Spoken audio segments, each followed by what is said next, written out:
கர்த்தருடைய பரிசுத்த நாமத்துக்கு மகிமை உண்டாகட்டும். 1 கொரிந்தியர் 10:11 வாசித்து கர்த்தருடைய செய்திக்கு நேராய் கடந்து போ. 1 கொரிந்தியர் 10:11 வாசிப்போம். 1 கொரிந்தியர் 10:11 வாசிக்க கேட்போம். இவைகளெல்லாம் திருஷ்டாந்தங்களாக அவர்களுக்கு சம்பவித்தது உலகத்தின் முடிவு காலத்தில் உள்ள நமக்கு எச்சரிப்பு உண்டாகும்படி எழுதப்பட்டும் இருக்கிறது. கர்த்தருடைய பரிசுத்த நாமத்துக்கு மகிமை உண்டாகட்டும். இந்த வேத பகுதியிலிருந்து திருஷ்டாந்தம் அப்படின்னு ஒரு வார்த்தை எடுத்துக்கணும். இஸ்ரவேல் ஜனங்களுடைய வாழ்க்கையில சம்பவித்ததெல்லாம் நமக்கு திருஷ்டாந்தம். வேதமே அப்படிதான். வேதம் முழுவதையும் கூட இந்த திருஷ்டாந்தம் அப்படிங்கிற வார்த்தையின் கீழே தியானிக்க முடியுமானா தியானிக்கல. அதை இல்லைன்னு சொல்ல முடியும். நமக்காக எழுதப்பட்ட வேத புஸ்தகத்தின் எல்லா சம்பவங்களும் நமக்கு திருஷ்டாந்தமாக இருக்கிறது. அல்லேலூயா. இஸ்ரவேல் ஜனத்தினுடைய வாழ்க்கை சரித்திரமும் நமக்கு ஒரு திருஷ்டாந்தமாக தான் இருக்கு.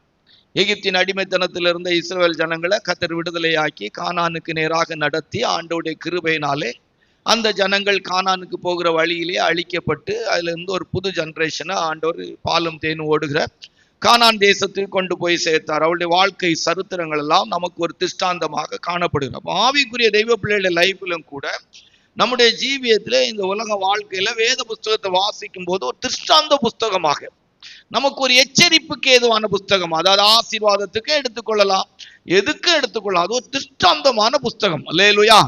வேத புஸ்தகம் என்பது நமக்கு ஒரு திருஷ்டாந்தமான புஸ்தகம். நாம் படிக்கிற காலத்துல இந்த மேக்ஸ்ல ஒரு எடுத்துக்காட்டு கணக்கு ஒண்ணு போட்டு தருவாங்க. எக்ஸாம்பிள், அந்த கணக்கின் அடிப்படையில அந்த சாப்டர்ல இருக்கிற கணக்கெல்லாம் நம்ம என்ன செய்யலாம் அப்படி பார்க்கலாம். அது மாதிரி வேத புத்தகம் என்பது நமக்கு ஒரு திருஷ்டாந்தமான புஸ்தகம். இதுல உள்ள சம்பவங்கள் எல்லாம் திருஷ்டாந்தமான சம்பவங்கள். இன்னைக்கு உலகத்திலேயும் கூட ஒரு திருஷ்டாந்தமான காரியம். இது ஒரு பயிற்சி பண்ணப்படுகிற இடத்துக்குரியது அப்படின்னு சொல்லுவோம். நமக்கு முன்பாக முன்னுதாரணமாய் நடைபெற்ற அநேக சம்பவங்களை, அதாவது முன்னுதாரணமாய் நடைபெற்ற சம்பவங்கள் சிலது எச்சரிப்புக்குரியதாக இருக்கும், சிலது நமக்கு ஒரு சந்தோஷத்துக்கு ஏதுவாக இருக்கும். இப்படி அந்த திருஷ்டாந்தமான அந்த காரியத்தை நம்ம தியானிக்க முடியும். பொதுவா நம்ம இன்னைக்கு திருஷ்டாந்தம் அப்படிங்கிறதான வார்த்தையை எடுத்துக்கொள்ளும். வேதத்திலிருந்து ஒரு 7 காரியத்தை உங்களுக்கு ஒழுங்குபடுத்தி நிறைய எடுக்கலாம். நிறைய திருஷ்டாந்தத்துக்கு நம்ம எடுத்துக்கொள்ளலாம். நோவா காலத்து ஜனங்களும் அந்த காலத்து சம்பவங்களும் நமக்கு ஒரு திருஷ்டாந்தமா நம்ம எடுத்துக்கொள்ளலாம். இப்படி நம்ம எடுத்து பார்த்தா நிறைய எடுத்துக்கலாம்.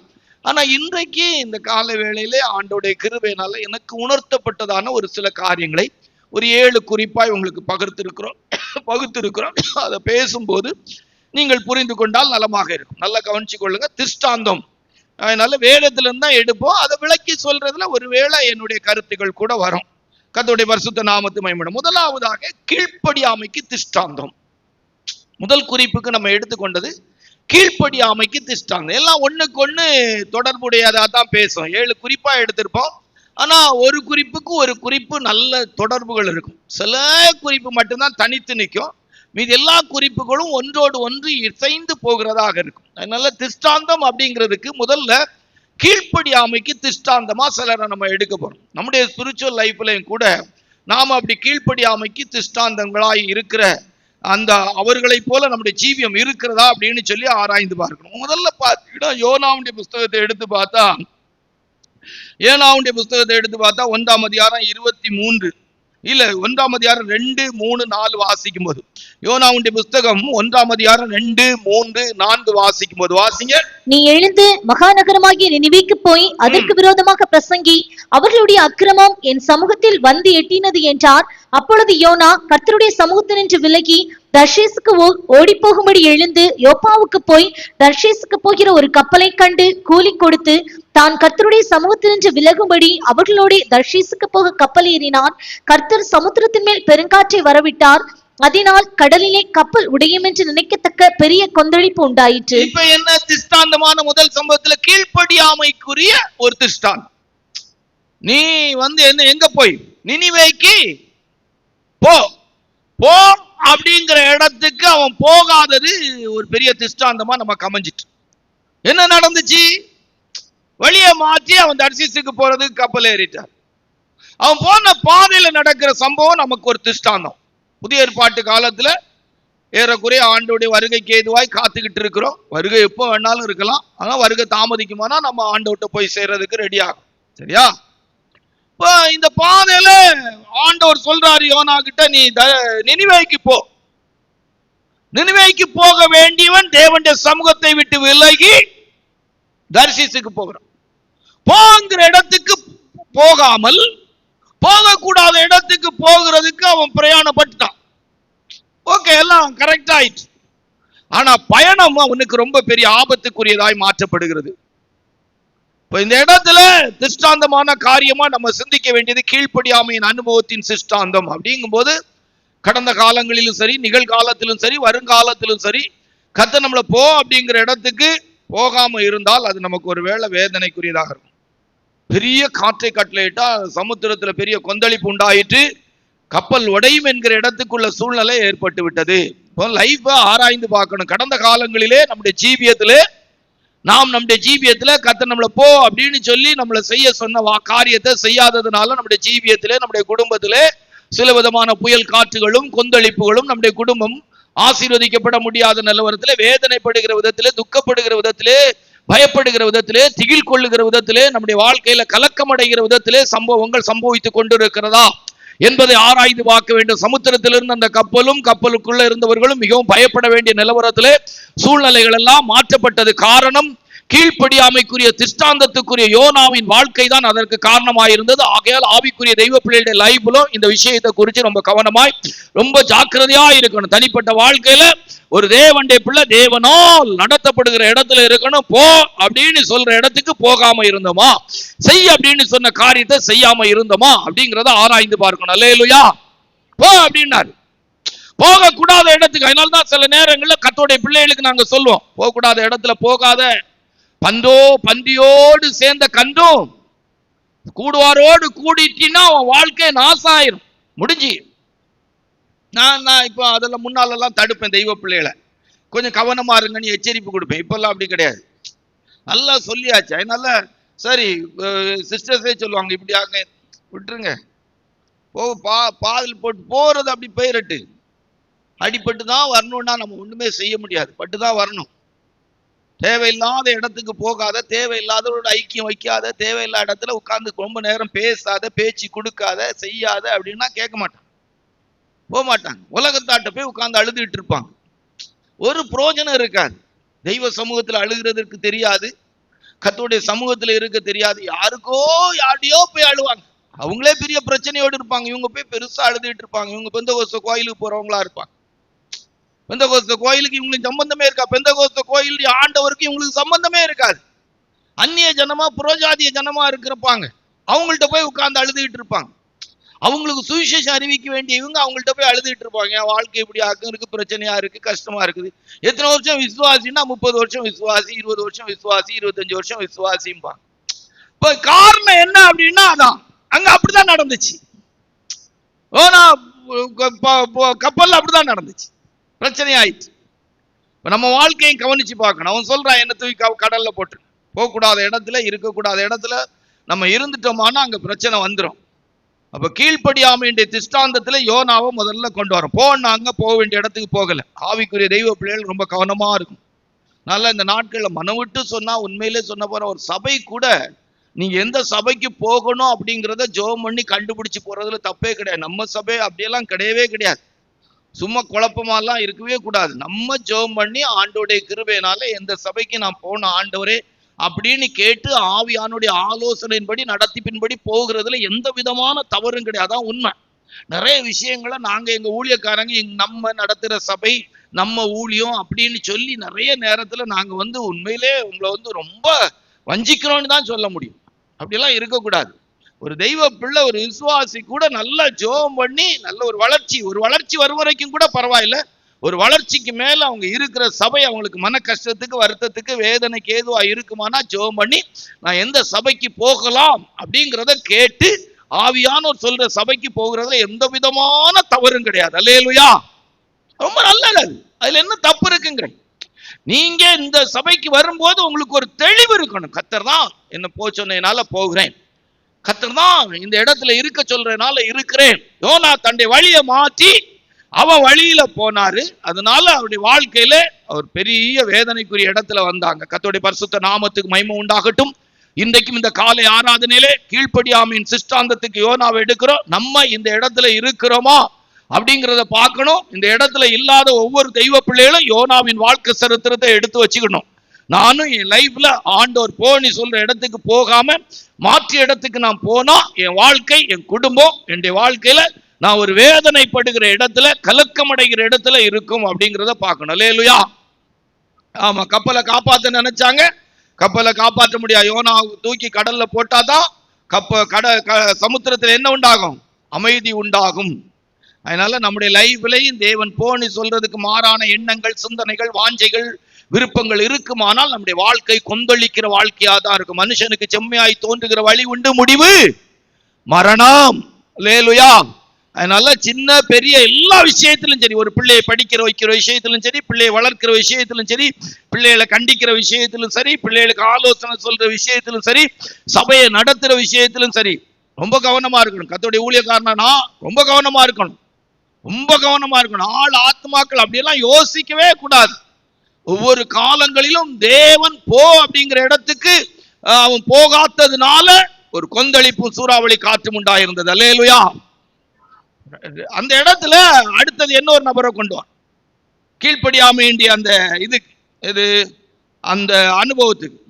எண்ணாகமத்துல வாசிக்கும் போது வேதம் நமக்கு சொல்லிக் கொடுக்கிறது. எண்ணாகமம் 22, 12, 19, 20 வாசிங்க.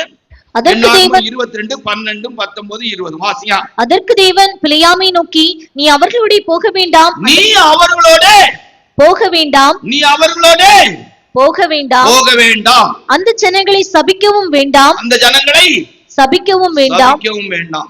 கேட்க கூடாததெல்லாம் கேட்டுவே கூடாது. சிலருடைய வாழ்க்கை கெட்டு போறதுக்கு கேட்க கூடாதது. சிலர் நல்லவங்களை குறிச்சு நல்ல அபிப்பிராயம் கெட்டு போறது போல சிலர் உட்கார்ந்து பேசுவாங்க. சிலரெல்லாம் போய் உட்கார்ற இடம், சில பேர் ஒரு வீடுகள்லாம் கெட்டு போயிடும். உட்கார்ந்து அப்படியே பேசுவாங்க. முதல்ல நல்லதா தான் பேசுவாங்க, கேட்கறதுக்கு நல்லா தான் இருக்கும், கேட்கிற. முதல்ல போன உடனே யாரும் தீமையை பேச மாட்டாங்க. போன உடனே பேசும்போது நல்லதுதான் பேசுறே போல இருக்கும்.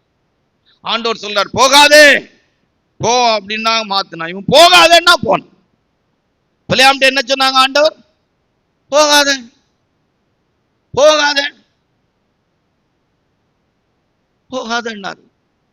மறுபடியும் வாஸ்து பாத்தீங்கன்னா அழகா சொல்லி இருக்கும். ஆண்டவர் போக வேண்டாண்டியாச்சு, நீ அவர்களோடு போக வேண்டாம். வாஸ்து பாருங்க 19, 20 வாசிங்க. ஆகிலும் கர்த்தர் இனிமேல் எனக்கு என்ன சொல்லுவார் என்பதை நான் அறியும்படிக்கு நீங்களும் இந்த ராத்திரி இங்கே தங்கியிருங்கள் என்றார். இரவிலே தேவன் பிலேயாமிடத்தில் வந்து, அந்த மனிதர் உன்னை கூப்பிட வந்திருந்தால் நீ எழுந்து அவர்களோட கூட போ. ஆண்டவர் முதல்ல சொல்லிட்டாங்க போகாண்டா, நீ இப்ப என்ன சொன்னாங்க? போ போ போலாம், தப்பு இல்ல, போலாம். இப்போ ஒரு வாலிய பையன் இருக்கிறான், ஒரு பிள்ளை இருக்கிறாங்க. ஆண்டவர் சொல்லார், நீங்க திருமணம் பண்ணாம ஊழியம் செய்யலாம் அப்படிங்கிறாரு. இல்ல ஆண்டவரே, எனக்கு ஆசையா இருக்கு, எனக்கு போராட்டமா இருக்கு. பண்ணிக்கோ, நீ என்ன செய்யலாம்? பண்ணிக்கொள்ளலாம். முதல்ல போகாத நீ தடுத்தாரு. திருப்பி என்ன சொன்னாங்க ஆண்டவர்? 2வது விதம் கேட்ட போது போலாம், போ. 2வது நேரம் ஆண்டவர் சொல்ல போலாம், போ, அவங்கள்ட்ட போ, பேசு. நான் சொல்லுவேன், சில நேரங்கள்ல பெரிய பெரிய சபையில இருக்கிறவங்க, நம்ம சபைகள்ல சில நேரங்கள்ல பிள்ளைகள் இருக்கான்னு கேட்பாங்க திருமணத்துக்கு. இல்லைன்னா எவ்வளவு சிஎஸ்ஐல இருப்பாங்க, அவங்க பெந்தகோஸ்ல இருப்பாங்க. நான் சொல்ல, நீங்க இருக்கிற சிஎஸ்ஐ டினாமினேஷன்ல எவ்வளவு பிள்ளைகள் இருக்குது. செயின் போட்ட பிள்ளைகள் இருக்கு, படிச்ச பிள்ளைகள் இருக்கு, அழகுள்ள பிள்ளைகள் இருக்கு. அதை விட்டுட்டு பெந்தகோஸ்ல மார்க்கத்துல நகை கலத்திட்டு இருக்கிற ஒரு பிள்ளைய போய் கல்யாணத்துக்கு பொண்ணு கேட்க வந்திருக்கலாம். அது என்ன முறையாகும்? என்ன முறை இல்லையே. உங்களுக்கு தான் மார்க்கம், நகை போடுற மார்க்கம் இருக்கு, அதுக்கு நிறைய பேர் இருக்கிறாங்க. கழிஞ்ச வாரத்திலே ஒரு பாஸ்டர் போன் பண்ணி, நான் சொன்னேன், ஐயா இந்த வேலை எனக்கு கிடையாது. தேவன் தடுத்த பிற்பாடு அதை மீறி இல்ல பாஸ்டர் பிரைஸ்லாட் இப்படி இருக்குது, அப்படி இருக்குது, நம்ம இதுல இருக்குது, நான் செயல்படக்கூடாது. கர்த்தர் நமக்கு சொல்லியாச்சு, இந்த வேலை உனக்குரிய வேலையே கிடையாது. தடுத்த காரியத்தை மறுபடி செய்வதற்கு ஆண்டவர்கிட்ட போய் நிக்க கூடாது. நான் செய்யலாமா, போலாமா? கர்த்தர் தடுக்கிறார், போகாத, போக கூடாது, நீ போகிறது எனக்கு பிடிக்கல, போகாத. நான் சில தெய்வ பிள்ளைகளுக்கெல்லாம் சில நேரங்களில் சொல்ல, போகாதுங்க, தேவையில்லாத இடத்துக்கு போகாதெல்லாம் விக்கிர ஆராதனைக்குரிய இடங்கள், அசுத்தாவிகளுடைய வல்லமைகள் இருக்கிற இடம், அங்க போயிட்டு வந்தீங்கனாலே உங்க சமாதானத்தை இழந்துருவேன். சிலர்லாம் கேட்கவே மாட்டாங்க. ஒரு காலத்துல பையெல்லாம் கொண்டு எங்கேயா வச்சுக்கிட்டு வந்து சொல்லிட்டு போயிடுவாங்க. பையெல்லாம் தூக்கிட்டு போயிடுவாங்க. போயிட்டு நாள் கணக்குல தங்கிட்டு எல்லாம் வருவாங்க. அது ஒரு கணக்குல அது ஒரு ஜாலியா போகும். போனா போதும் அப்படின்னா, அதாவது எப்படியாவது இந்த ஏரியா விட்டு கடந்து போயிடணும். அவங்க போய் நல்லா அதாவது வாங்கிட்டு வரும்போது ஆண்டோடைய கிருபையினால பெரிய பெரிய சக்கப்பழமா வாங்கிட்டு வருவாங்க. தூக்க முடியாது. தூக்குற அளவுக்கு இருந்தா தானே தூக்க முடியும். தூக்க முடியாத சக்கப்பழம். போன வாரத்துல ஒருத்தங்க நம்ம கூட வந்திருந்தாங்க. அவங்க முன்னுக்கு ஒரு பெரிய குட்டியான போகுது.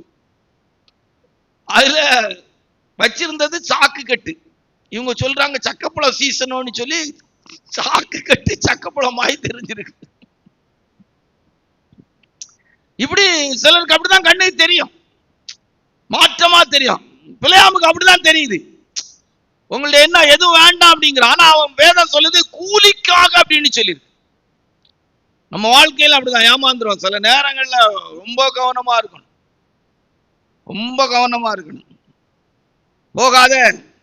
எங்க அம்மா சில நேரத்துல ஞாபகம் ஒரேனால சொல்றேன். எங்க அம்மா பெய்த்தோம்ல இருப்பாங்க. நல்லா அவங்கள கவனிச்சு நல்லா கவனிப்பாங்க. நம்ம கவனிக்காண்டா. அதுல இந்த நம்ம ரமணி அக்கா அண்டா சிஸ்டருடைய அம்மா மற்றபடி சிஸ்டர்ஸ் ரொம்ப கவனிப்பாங்க. கவனிப்புல எந்த குறைவும் கிடையாது. நல்லா கவனிப்பாங்க. ஆனா திடீர்னு அவங்களுக்கு ஏதாவது ஒரு ஆசை வந்து டக்குனி பிள்ளைகள் வீட்டுல யாராவது ஒரு வீட்டுக்கு போகணும்னு சொல்லி டபான்னு ஏதாவது ஒரு விதத்துல ஒரு சின்ன ஒரு மன கஷ்டத்தை ஏற்படுத்திட்டு பெருக்கிடுவாங்க. போய் ஒரு 2 நாள் ஆகும். இங்க மன கஷ்டத்தை ஏற்படுத்திட்டு போவாங்க. நான் சரிம்மா நீங்க போங்கன்னு சொல்லி நான் அக்கா வீட்டுக்கு தானே போறீங்க நீ அனுப்பி வச்சிருவேன்.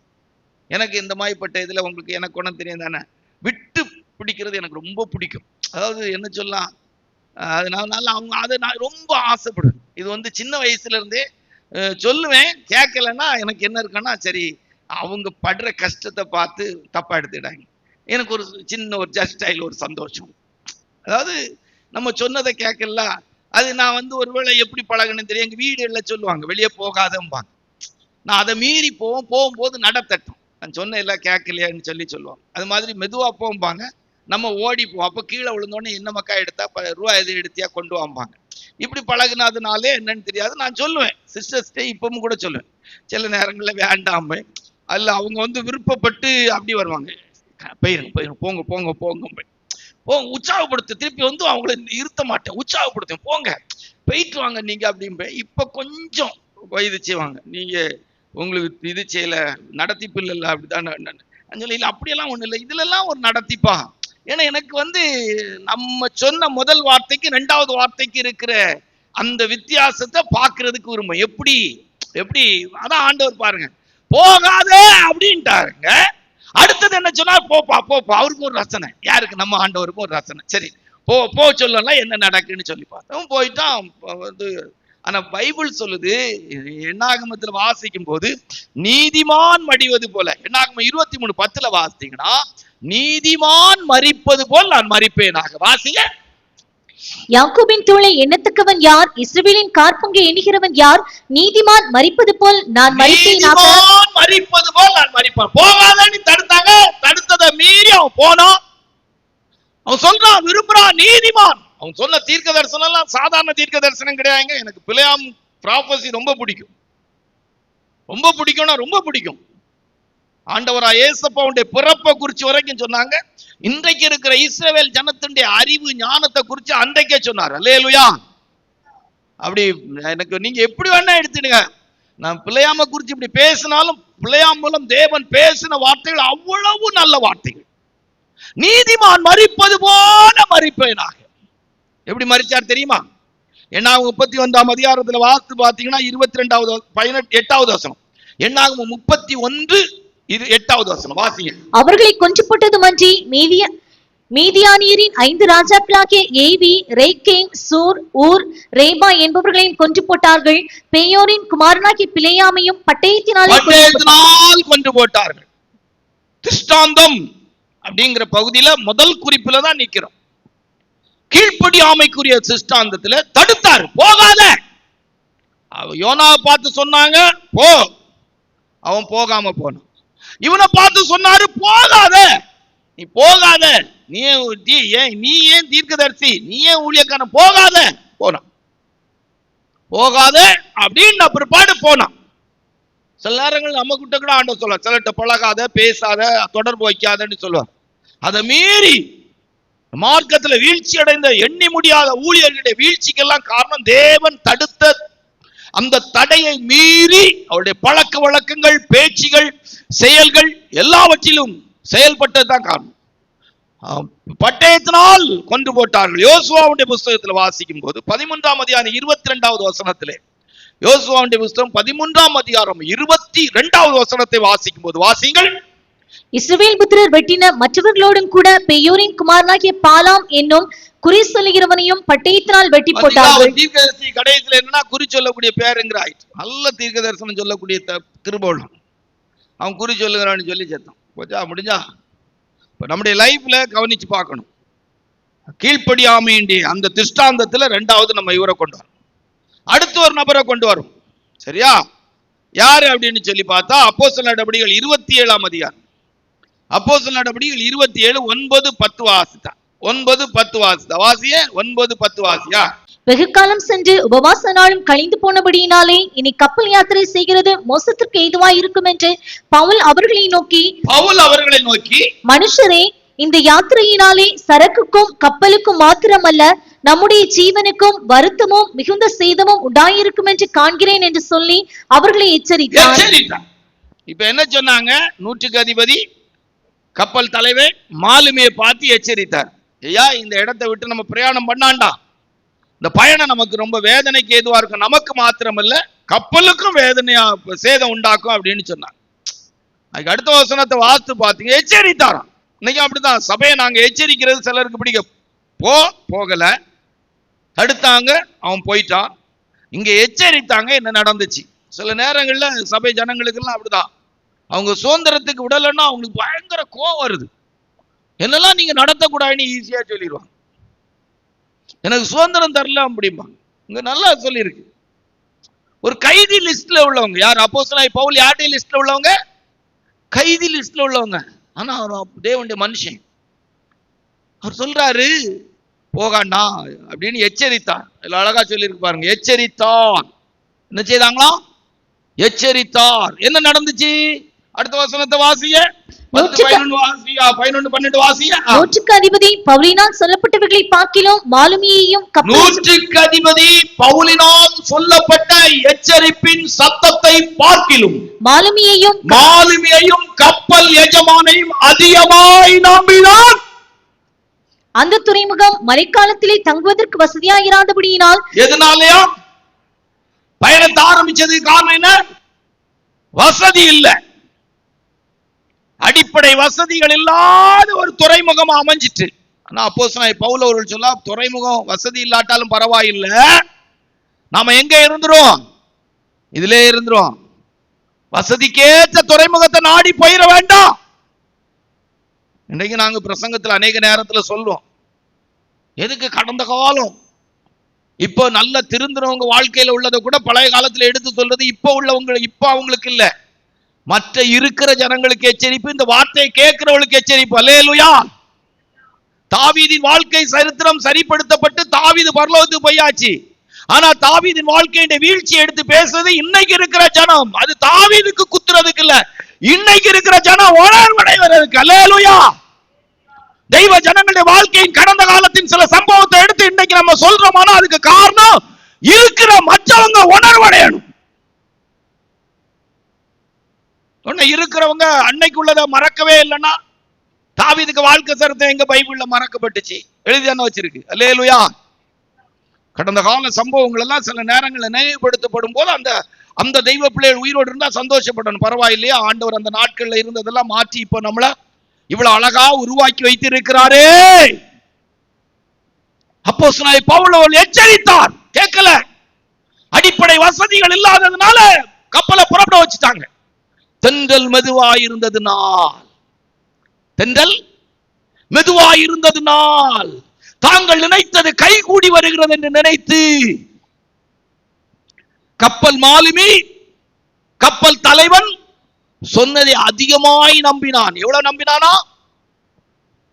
இன்னைக்கு அப்படிதான் சில தெய்வ பிள்ளைகளுக்கு உலக மனுஷங்க சொல்றது கரெக்டா இருக்கு, ரொம்ப மேன்மையா தெரியுது.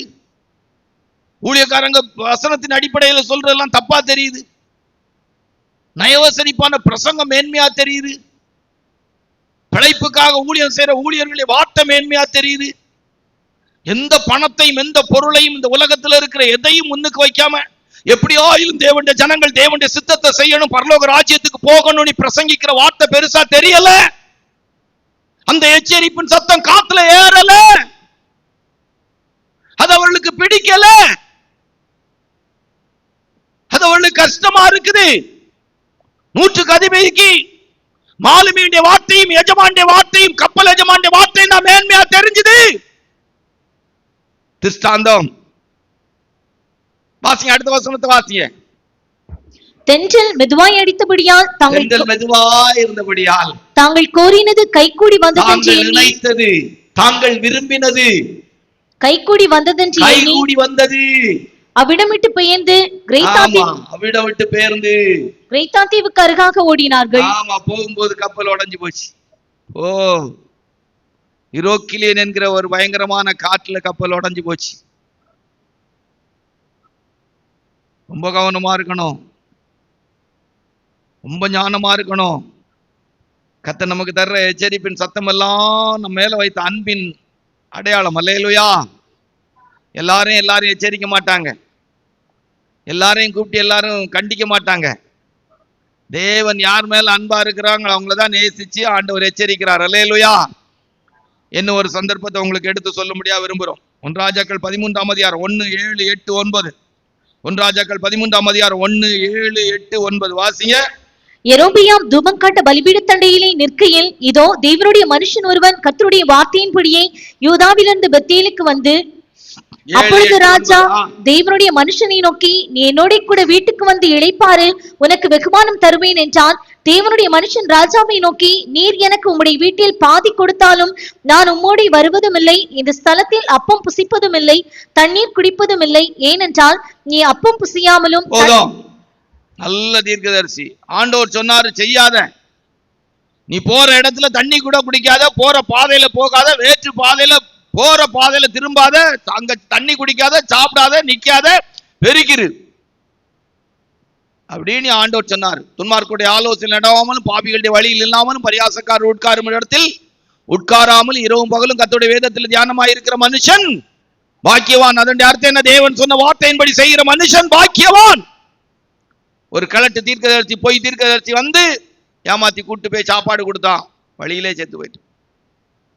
கர்த்தருடைய பிள்ளைகள் ரொம்ப கவனமா இருக்கணும்.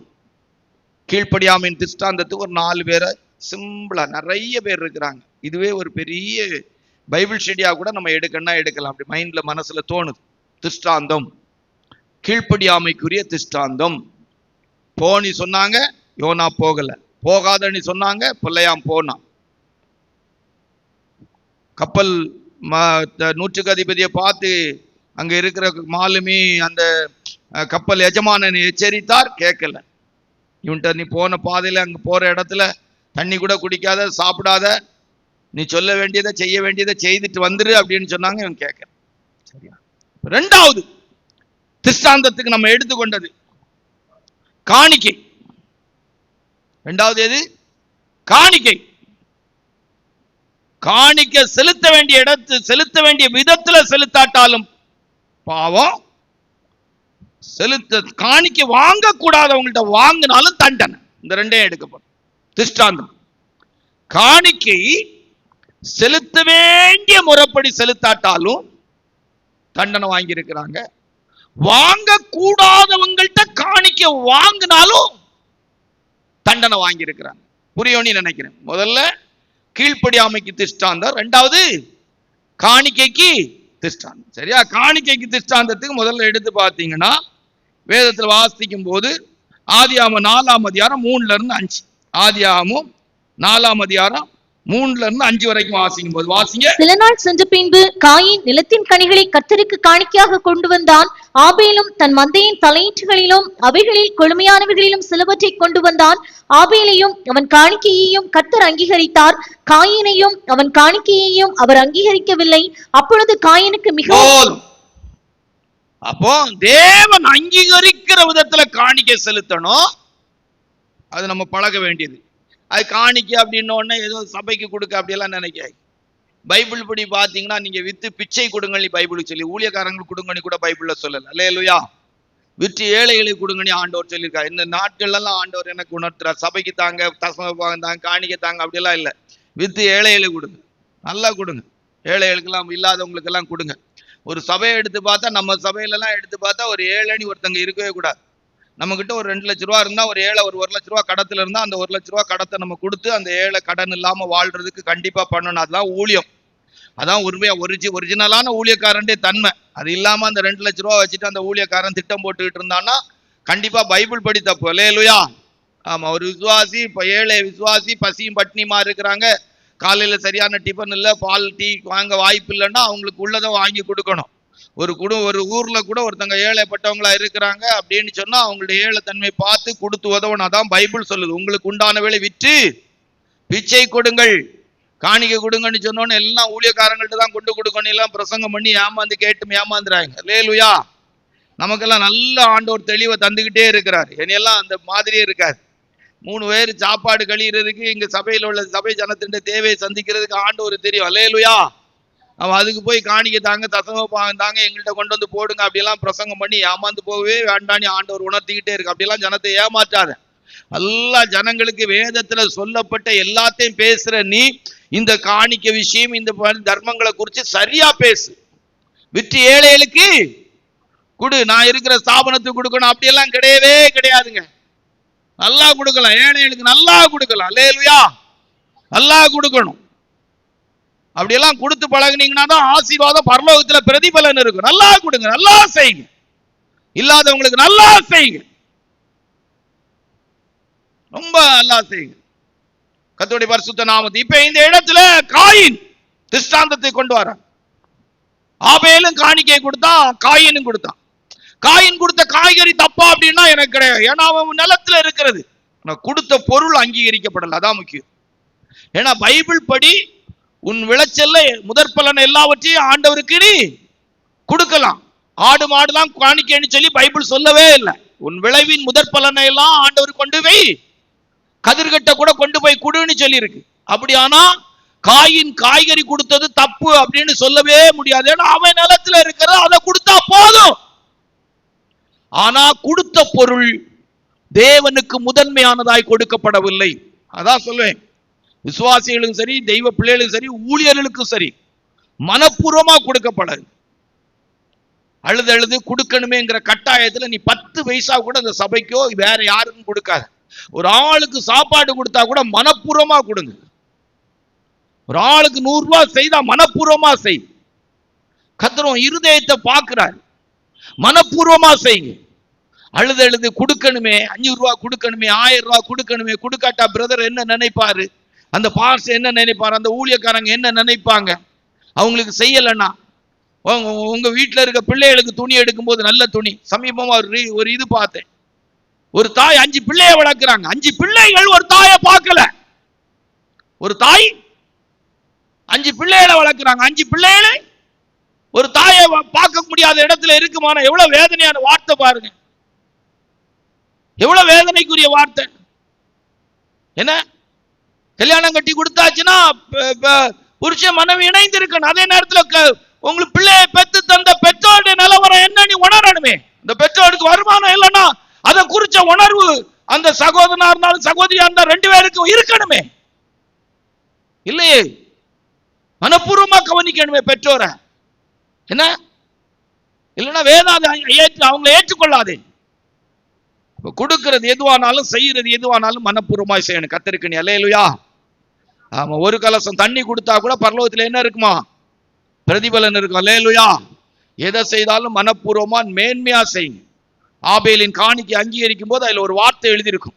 அந்த அடுத்த வசனத்தில் எழுதியிருக்கும், ஆபேல் மந்தையின் தலையீற்றுகளிலே கொழுமையானவைகளிலே சிலவற்றை கொடுத்தான். வாசிங்க. ஆபேலும் தன் மந்தையின் தலையீற்றுகளிலும் அவைகளில் கொழுமையானவைகளிலும் தலையீற்றுகளிலும். எதுல முதல்ல என்ன செய்தாரு, தலையீற்று போட்ட ஆட்டு குட்டிகள் எல்லாம் மேன்மையான முதல் குட்டிகளை எடுத்தார். அவைகளில் அதுலயும் சிறந்தது, தலையீற்றுகளில் அதுலயும் சிறந்தது. அதுல என்ன செய்தாரு? சிறந்தவைகளில் சிலவற்றை கொண்டு வந்தான். சிறந்ததை கொடுக்க பழகுங்க ஆண்டவருக்கு. ஒரு ஏழைக்கு சாப்பாடு கொடுக்கும் போது ஏழை நினைச்சு சாப்பாடு கொடுக்காங்க. கடவுளுக்கு ஆண்டவருக்கு சாப்பாடு கொடுக்கறதா நினைச்சு சாப்பாடு கொடுங்க. ஒரு தர்மம் கொடுக்கும் போது ஒரு பிச்சைக்காரனை நினைச்சு கொடுக்காங்க. என்னையும் சேர்த்து சொல்லிட்டு போறேன், அவங்க ஒரு பிச்சைக்காரங்க நினைச்சு கொடுக்காங்க. சமீப கால சில சம்பவங்களை உங்கள்கிட்ட சொல்லிட்டு போகணும்னு நினைக்கிறேன். பிரசங்கம் எத்தனை குறிப்பு பேசுறேன்னு தெரியாது. இப்பெல்லாம் அப்படியெல்லாம் ரொம்ப பெருசாலாம் யோசிக்கிறது இல்லை. கேட்கறத ஜனம் ஒரு சிலராய் நல்லா தெரிஞ்சிருக்கு. சில நேரங்கள்ல பாருங்க, நம்ம ஆட்கள் கொடுக்கறதுக்கு தரம் பார்ப்போம். சில ஏழப்பட்டவங்க நம்ம கொடுத்து அல்லது நம்ம இது செய்து அவங்களுக்கு ஒரு ஆசீர்வாதம் வரும்போது கொடுக்கறத நிறுத்துறதுக்கு நினைப்போம். என் லைஃப்ல பார்த்ததை வச்சு சொல்றேன். அவங்க வளர்ந்து வராங்க, அவங்க ஆசீர்வாதமா இருக்கிறாங்க, அவங்க முகத்துல ஒரு செழிப்பு இருக்குன்னா சந்தோஷமா இருக்குது. அல்லேலூயா. ரொம்ப கவனமா இருக்கணும், கொழுமையான வேலை கொடுக்கணும். ஒரு காணிக்கு ஒரு ஏழைக்கு கொடுக்கும் போது ஒரு டைம் நான் பார்த்துருக்கிறேன். என் குணத்தை வச்சே நான் உங்களுக்கு சொல்றேன். கிழிஞ்ச 20 ரூபா இருக்கும், கேட்டே கொடுத்துருக்கிறேன். ஆனா இப்ப கொடுக்கறதுக்கு யோசிக்கிறேன், பயப்படுறேன். கிழிஞ்ச ரூபா ஏழைக்கு கொடுக்கலான்னு அவங்க வாங்கி இருக்கிறாங்க. 2 ரூபா 5 ரூபா கிடைக்கிற இடத்துல இவர் ஒரு 20 ரூபாய் கிழிஞ்ச ரூபாயை தாராரேன்னு வாங்கி இருக்கிறாங்க. இல்லைன்னு நான் சொல்லல. எனக்கு என் கையில இருக்கிற கிழிஞ்ச 20 ரூபாய் என்னை விட்டு போயிட்டேன்னு நான் நினைச்சு கொடுத்துருக்கேன். இல்லைன்னு நான் சொல்ல வரல, தவறு. ஒரு ஏழையாச்சு, இல்லாதவங்களாச்சு, கொழுமையானதெல்லாம் கொடுக்கணும். அல்லேலூயா. ஆமா, ஒரு பேக்கரிக்கு போறோம், பக்கத்துல ஒரு ஏழை ஒரு ஏழை தெய்வ ஒரு மனுஷன் இருக்கிறான், ஒரு மனுஷி இருக்கிறாங்க. அப்படியே உங்களை மான் போல பாக்குறாங்க. நீங்க பேக்கர்ல இருந்து வாரீங்க, உங்க கண்ணுக்கு அவங்க தென்படுறாங்க. போய் உங்களுக்கு என்ன வேணும்னு கேக்குறீங்க, ஏதாவது ஒரு கேக் வாங்கிட்டாங்க. நீங்க வாங்கினது போல ஒரு நல்ல கேக் வாங்கி உங்களுக்கு கொடுத்துட்டு போலாமே. என்ன எல்லாரும் நீங்க கொடுக்கல, ஒரு நாள் அந்த ஆத்மா, அந்த மனுஷன், அந்த மனுஷி உங்க நிமித்தமா சந்தோஷப்படட்டான். நீ சேர்த்து மண்ணு தானே தின்ன போகுது, ஊழ உடம்பு மண்ணு தானே தின்ன போகுது. ஒன்னும் கொண்டு போக மாட்டியே, ஒன்னும் உன் கூட வராதே. நீ கொடுக்கிற காணிக்க பரலோகம் அங்கீகரிக்குமே, அதுக்கு பிரதிபலன் கிடைக்குமே. ஆபேலின் காணிக்கை கர்த்தர் அங்கீகரித்தாரு. என்ன ஒரு பிள்ளை, ஒரு குடும்பம், உங்க பிள்ளைகளுக்காக வாழ்ந்து ஒரு பயனற்ற வாழ்க்கையை முடிக்கிறதை விட திஷ்டாந்தமாய் காணிக்கை கொடுக்கிறதுல ஆபேலின் காணிக்கையை கர்த்தர் அங்கீகரித்தார். காணிக்கையை கர்த்தர் அங்கீகரிக்கல. காயினுக்கு மனசும் சரியில்லை, அவன் கொடுத்த காணிக்கையும் சரியில்லை. சர்வ வல்லமுள்ள தேவன் அவன் காணிக்கை மட்டும் அவனை பார்த்தாரு. என்ன காணிக்கை மட்டும் அங்கீகரிக்கலன்னு எழுதலே, அவனையும் பார்த்தாரு, அவனையும் அங்கீகரிக்கல. என்ன பேசுற என்னை நான் செய்யற செயலை கர்த்தர் கவனித்து பார்ப்பாரு. எப்படி செய்யறான்? எத்தனையோ முறை கையில காசு குறைவா இருக்கு நாட்கள்ல வைத்தோம்ல கேட்டிருக்கிறாங்க. அதனால நல்லவன் நீதிமான் அப்படின்னு எல்லாம் சொல்ல வரல. சாம்பார் போட்டுருவோமா, முட்டை வாங்கிடுவோமா, சாம்பார் போட்டா என்ன, முட்டை போட்டா என்ன, அப்படி இல்லை. இல்ல வேண்டாம், இருக்கிறது அடுத்த வாரம் செலவுக்கே காசு இல்லாட்டாலும் சரி இறைச்சி வாங்கி போடும். ஜனங்கள் வாராங்க. கர்த்தருடைய பிள்ளைகள் நம்ம நினைச்சு செய்யறோம். அல்லேலூயா. சில நேரங்களில் கையில காசே இருக்காது, நம்ம செலவுக்கு இருக்கிறது கஷ்டமா இருக்கும். யாராவது வந்திருப்பாங்க, மனசுல உணர்த்தப்படும். சரி ஒரு 500 ரூபா 1000 ரூபா அவ்வளவுதான் இருக்கும், இருக்கக்கூடிய இடத்துல இருக்கும், கொடுத்துருங்க. மனப்பூர்வமா கொடுங்க, சந்தோஷமாய் கொடுங்க. கொடுக்கறது அவ்வளவு ஒரு சந்தோஷம் இருக்கிறது. அல்லேலூயா. வாங்குறதை பார்க்கலும் கொடுக்கறதுல அவ்வளவு பெரிய சந்தோஷம் இருக்கு. செலவு பண்ணுகிறதுல அவ்வளவு சந்தோஷம் இருக்குது. அதனால காணிக்கை கொடுக்கறதுல திஷ்டாந்தம், காயின் நமக்கு ஒரு திஷ்டாந்தம், ஆபேலு நமக்கு திஷ்டாந்தம். அல்லேலூயா. கொழுமையானவைகளை காயினையும் காயினுடைய காணிக்கையும் கர்த்தர் அங்கீகரிக்க. இரண்டாவது இந்த இடத்துல இன்னொரு ஆளை கொண்டு வரோம். சரியா? யாரு அப்படின்னு சொல்லி பாத்தீங்கன்னா அப்போஸ்தலர் 5ஆம் அதிகாரம் 1-2 எப்பவும் நம்ம வாசிக்க போடலாம். அனனியா என்னும் பேருள்ள ஒருவனும் அவனுடைய மனைவியாகிய சப்பீராளும் தங்கள் காணியாட்சியை விற்றார்கள். தன் மனைவியாரிய அவன் கிரயத்திலே ஒரு பங்கை வஞ்சித்து வைத்து ஒரு பங்கை கொண்டு வந்து அப்போஸ்தலருடைய பாதத்திலே வைத்தான். எனக்கு ரொம்ப ஆச்சரியங்க.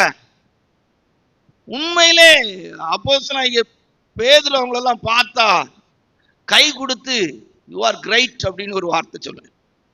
அவருக்கு ஆங்கிலம் புரியும். யூ ஆர் கிரேட் அப்படின்னு. எனக்கு ஆச்சரியங்க. என்ன நான் இப்படி இல்லைங்க, அதை உண்மையை ஒத்துக்கிட்டு சொல்றேங்க. ஏங்க ஒரு பங்கை எடுத்து வச்சுட்டு கொண்டு வந்தாங்க. வேண்டான்னு சொல்லி 2 பேரும் கொன்னு விட்டாரு அந்த மனுஷன். எனக்கு ரொம்ப இதுங்க, ரொம்ப எனக்கு பிடிக்குதுங்க இந்த சம்பவம். உங்களுக்கு பிடிக்காது? உங்களுக்கு பிடிக்குதா? யாருக்காவது பிடிக்குங்கிறவங்க, இந்த சம்பவம் எனக்கு பிடிக்குது அப்படிங்கிறவங்க எல்லாம் ஒரு அல்லேலூயா சொல்லுங்க. அல்லேலூயா. ஒருத்தன் கூட கை வைத்துல. எனக்கு ரொம்ப பிடிச்சிருக்குங்க.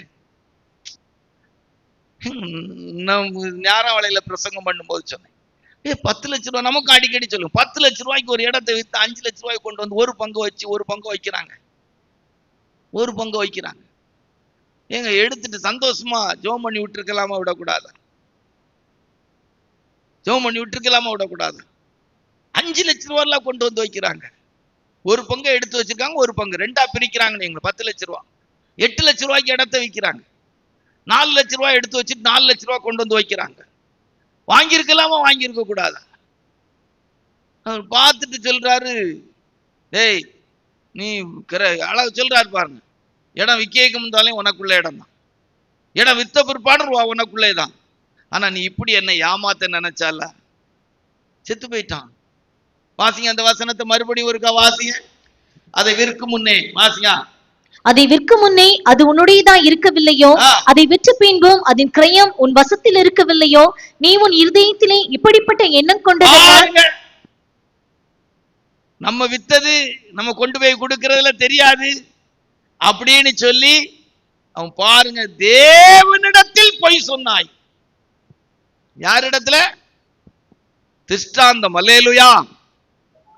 நம்மலாம் சில நேரங்கள்ல சொன்னா, உண்மையிலே சொல்றேங்க, கவனமா போங்க. இந்த மார்க்கத்துல ஆண்டவரை ஏமாத்தி எல்லாம் பிழைக்கிறதுக்கு பிரயாசப்படாதீங்க. அல்லேலூயா. கர்த்தரை ஏமாத்தி எல்லாம் சேர்க்கறதுக்கு விரும்பாதுங்க. அல்லேலூயா. ஆமா, ஒரு பங்கை ஒளிச்சு வச்சானா, ஒரு பங்கை ஒளிச்சு வச்சுட்டு ஒரு பங்கு கொடுத்தான். நம்மள மாதிரிலாம் நீ சொல்ல வரலன்னா ஒரு பங்கை கொண்டு வந்து கொடுத்தான். அன்னைக்கு அது பேதுரு அப்போஸ்தலனுக்கு கார் வாங்குறதுக்கு கிடையாது. அப்போஸ்தலன் பேதுரு அவ்வளோத்தையும் பிரிச்சு சபை ஜனங்களுக்கு தான் கொடுத்தாரு. அல்லேலூயா. இப்ப இருக்கிற எந்த ஊழியக்காரனும் அப்படி சபை ஜனங்களுக்கு கொடுக்குறாருன்னு எல்லாம் சொல்ல முடியாது.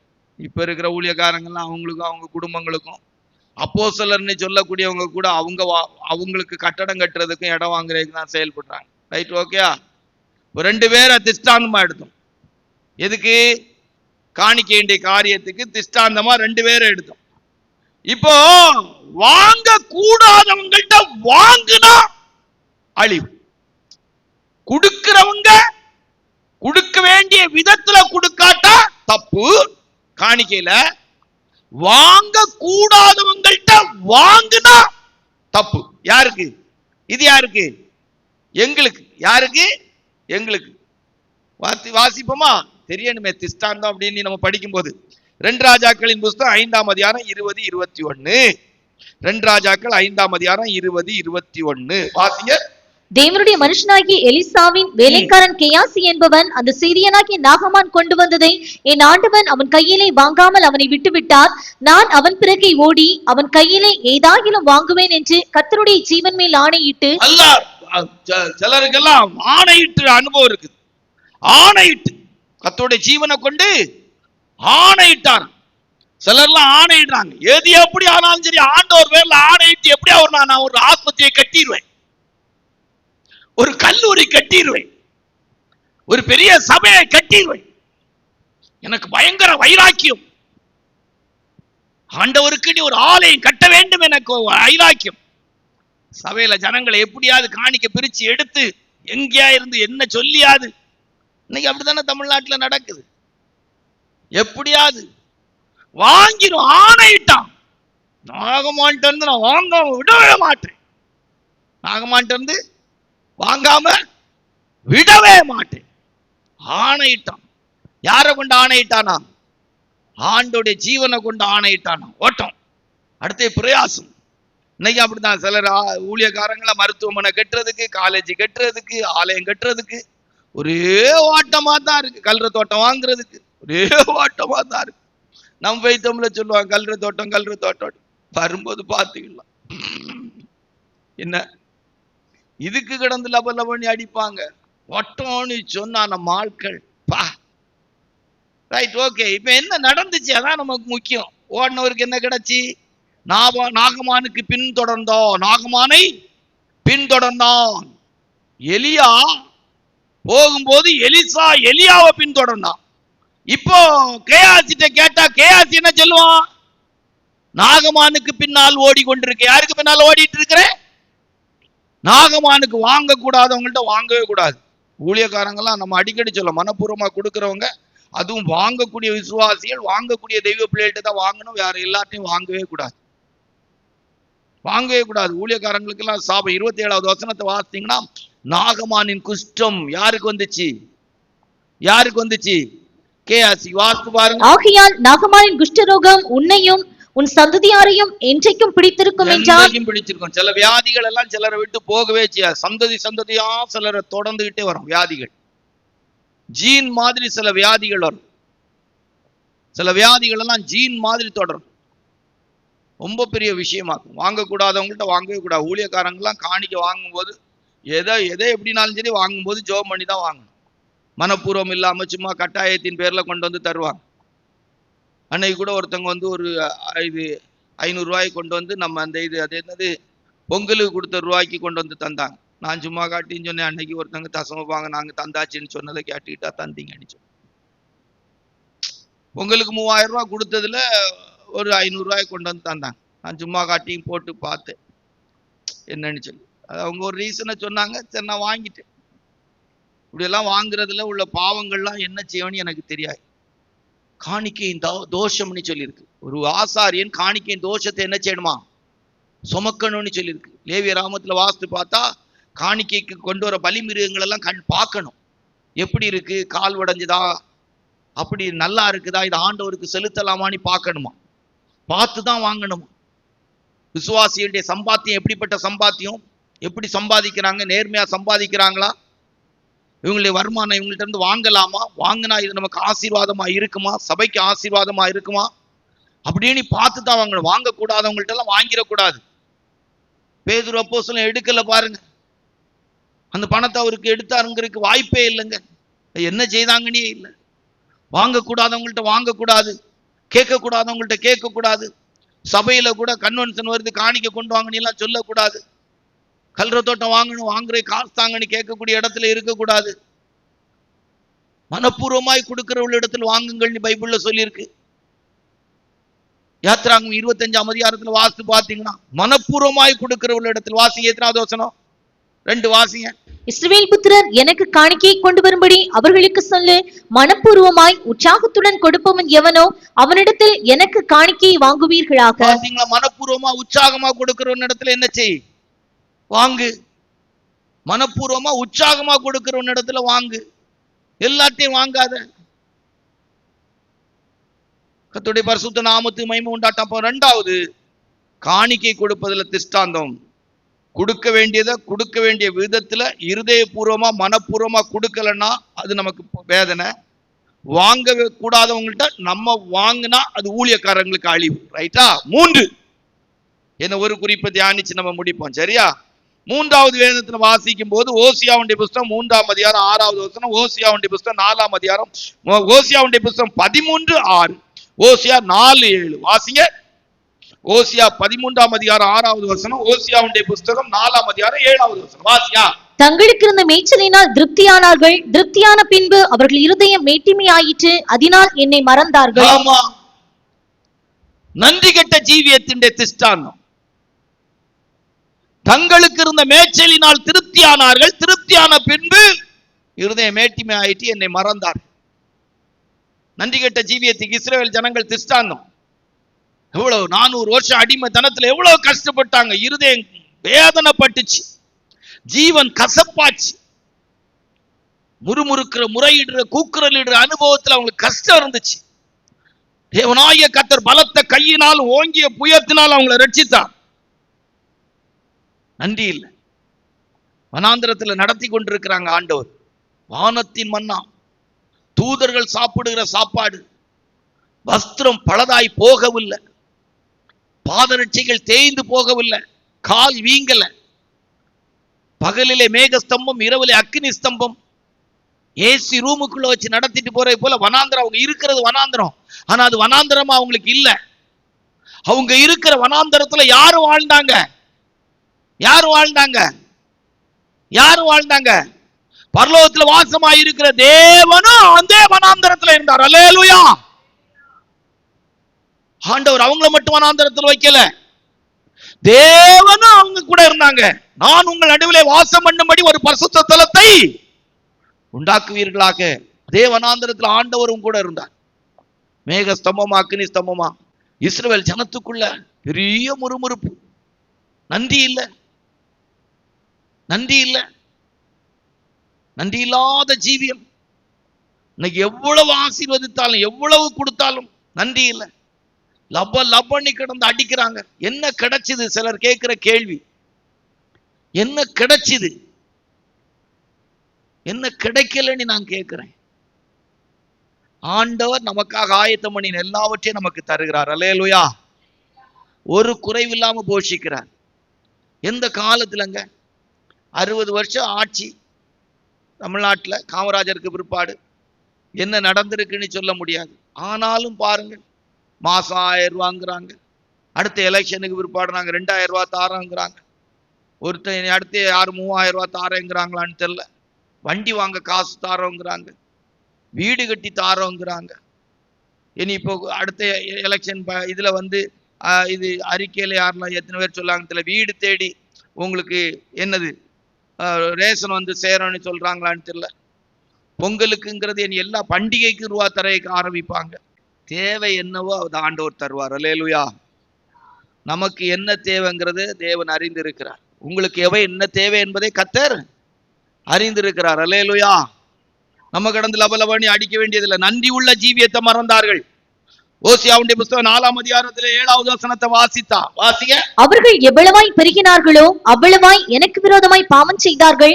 அவர்களுடைய மகிமையை லட்சையாக மாற பண்ணுவேன். யெசூரன் கொழுத்து போய் உதைத்தானா? கொழுத்து போய் உதைத்தான். இன்னைக்கு இருக்கிற நிலவரத்துல கர்த்தருடைய ஊழியக்காரர்கள் தெய்வ பிள்ளைகள் எல்லாம் எடுத்து பார்த்தா கொஞ்சம் அப்படி ஒரு மாதிரியா வந்துட்டுனா என்ன புடைக்கிறாங்கப்பா. நான் சில நேரம் பார்ப்பேன், சிலருக்கு வியாதி பலகீனத்துல நடக்க கூட முடியாதவளா இருப்பாங்க. கொஞ்சம் நடந்து எடுத்து கொஞ்சம் வந்து எடுத்து உடம்பு ஒரு ஆபரேஷன் பண்ணி எடுத்து கொஞ்சம் செத்த கொஞ்சம் லட்சணமாகி எடுத்து வந்துட்டுன்னா அட்டி என்ன புடைப்பாங்க. அமெரிக்காவுக்கு போயிட்டு வந்துடலாமாம்பாங்க. இன்னும் பிளைட் ஏறிடுவேன், இன்னும் அமெரிக்காவுக்கு போயிடுவேன், இன்னும் திருவனந்தபுரத்துக்கு போயிடுவேன்பா. நம்ம ஆட்கள் சில நேரம் கொழுப்புல பாவம் செய்யறதுக்கு எடுக்கிற எடுப்பு இருக்கு. லட்சக்கணக்கான பாவங்களை பணத்தை பாவம் செய்யறதுக்கு பயன்படுத்தி இருக்கிறாங்க. பாவம் செய்யறதுக்காகவே பணத்தை செலவழிச்சவங்க உண்டு. பாவம் செய்யறதுக்காகவே பணத்தை செலவழிச்சவங்க பயணித்தவர்கள் உண்டு. பாவ இன்பத்துக்காகவே பயணித்தவர்கள் உண்டு. இங்க இருந்து சென்னைக்கு போகணுமா, இங்க இருந்து எங்க போலாம், கொச்சிக்கு போகணுமா, இங்க இருந்து ஹைதராபாத்துக்கு போகணுமா, புறப்பட்டு போயிருவாங்க. ரீசன் ஏதாவது ஒரு ரீசன் இருக்கு. அங்க ஒரு எக்ஸாம் இருக்குது, அங்க ஒரு கையெழுத்து வாங்க வேண்டியது இருக்கு, அங்க ஒரு பெரிய ஆபீசரை பார்க்க வேண்டிய இருக்குன்னு போயிருவாங்க. போனது அதுக்கு இல்ல, எல்லாம் கொழுப்பு. அந்த யெசூரன் கொழுத்து போய் போயிருவாங்க.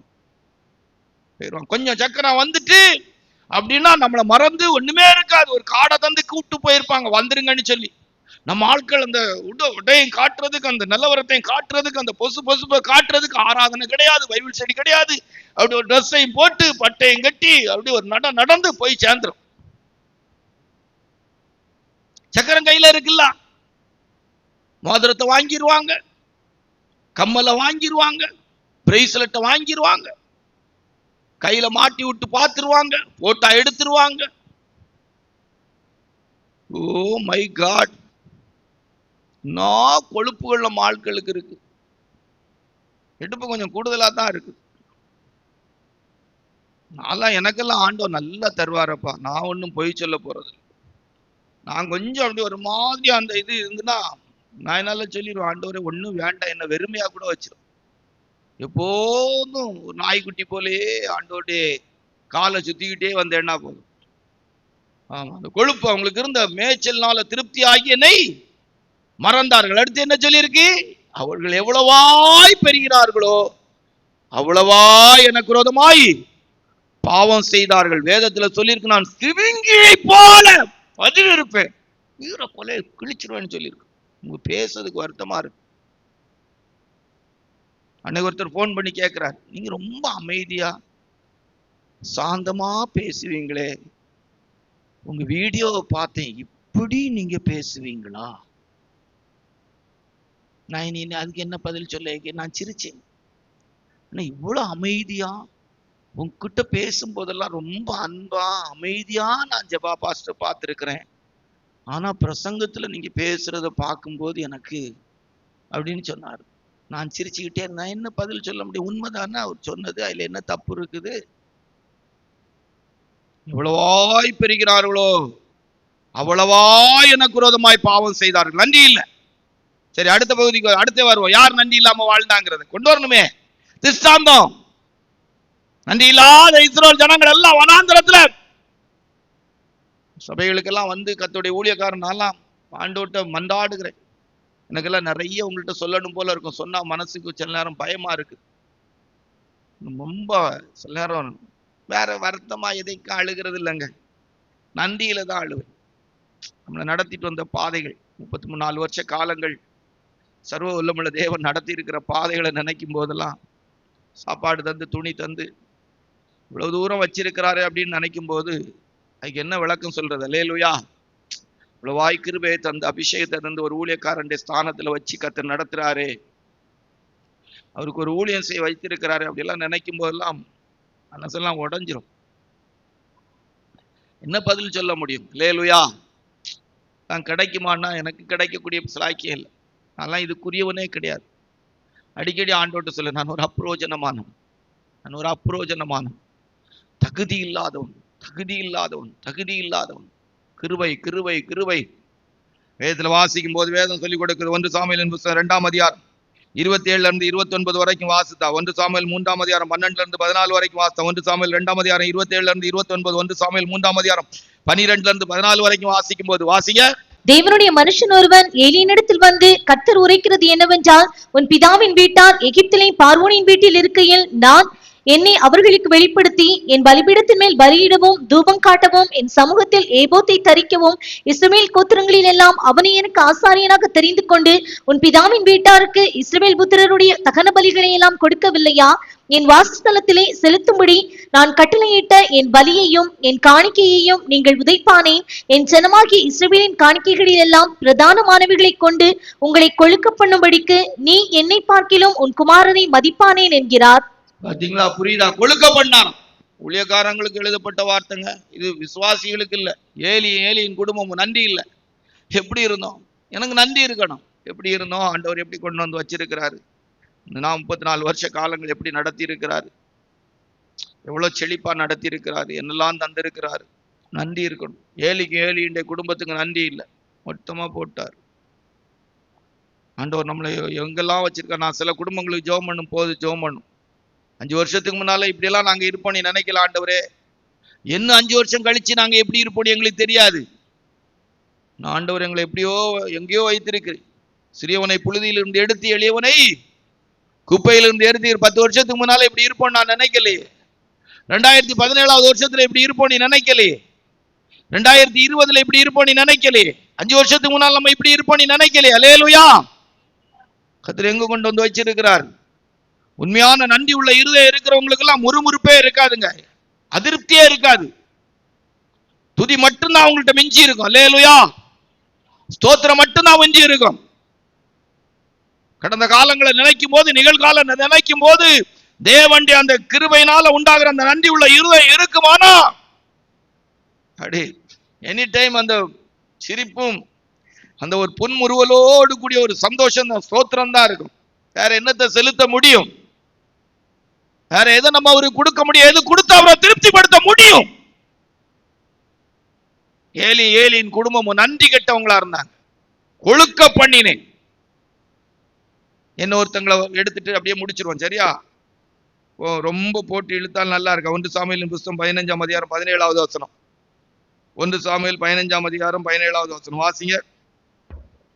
அப்பொழுது சாமுவேல், நீர் உம்முடைய பார்வைக்கு சிறியவராய் இருந்தபோது அல்லவோ இஸ்ரவேல் கோத்திரங்களுக்கு தலைவரானீர். சொல்றாரு, சாமுவேல், நீர் உம்முடைய பார்வைக்கு சிறியவனாய் இருந்த போது அல்லவோ இஸ்ரவேல் கோத்திரங்களுக்கெல்லாம் தலைவரானீர்.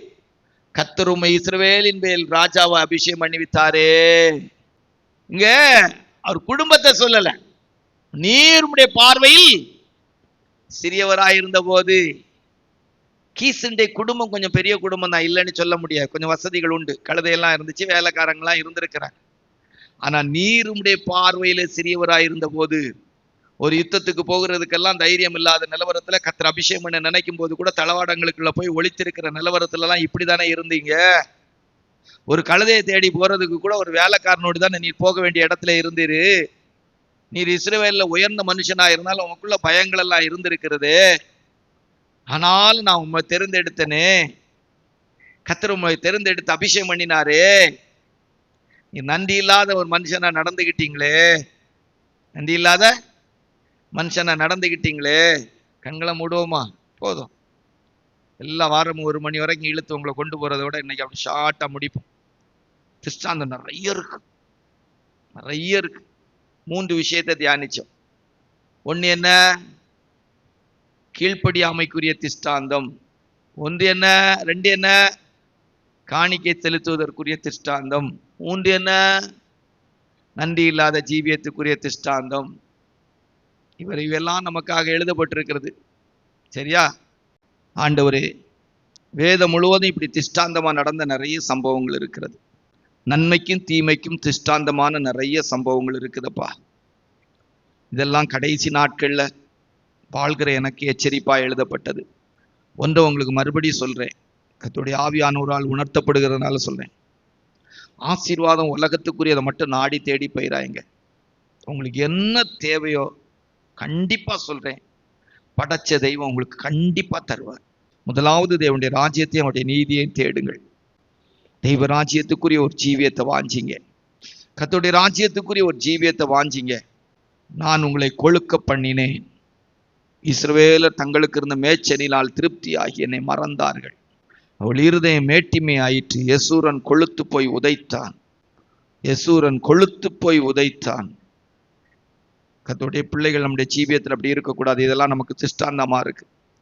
நம்முடைய ஆண்டவராய் இயேசுப்பா வரும்போது இவையெல்லாம் நம்முடைய வாழ்க்கையின் எச்சரிப்பாய் எடுத்து நாம் ஜீவிக்க வேண்டிய அந்த மேன்மையான ஜீவியத்துக்கு ஏதுவாக ஆபிரகாம் வாக்குத்தத்தம் பண்ணப்பட்ட தேசத்திலே பரதேசியாய் சஞ்சரித்து தேவனால் கட்டி உண்டாக்கப்பட்ட நகரத்துக்காக அதை நம்பி அணைத்து கொண்டு விசுவாசத்தோடு மரித்தார். அதுவும் ஒரு திஷ்டாந்தம் தானே. ஆபிரகாம் அவருடைய ஜீவியமும் நமக்கு ஒரு திஷ்டாந்தம் தானே. ஷமானா ரிமானா ரிபாபா லங்கராமானா. திஷ்டாந்தம் நமக்கு முன்பாக நடந்த எல்லா சம்பவங்களும் வேதத்தில் எழுதப்பட்டவைகள் திஷ்டாந்தமான சம்பவங்கள். மிக கவனமாய் ஜாக்கிரதாய் இந்த பாதையில ஓடி கர்த்தருடைய வருகைக்கு ஆயத்தமாவோம். ஆண்டவரை சந்திக்க ஆயத்தப்படுவோம். கர்த்தர் நம்மை ஆசீர்வதிப்பாராக. ஆமென்.